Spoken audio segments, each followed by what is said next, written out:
बिनु सुना भेला बाबा के हवेलिया कथी बिनु बागिया उदास कथी बिनु सुना भेला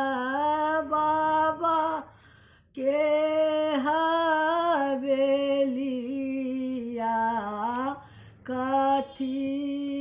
बिनु बागिया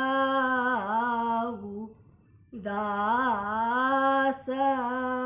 बेटी बिनु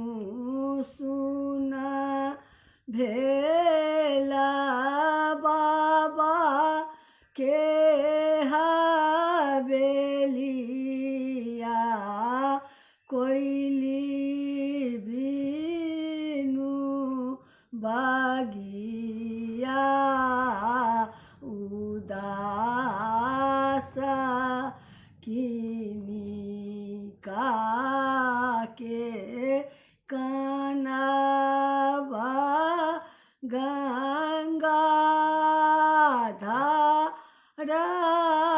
बही गेला किनिका कानवा आल बाढ़ी किनिका के काना बेजोड़ा धोती भिजी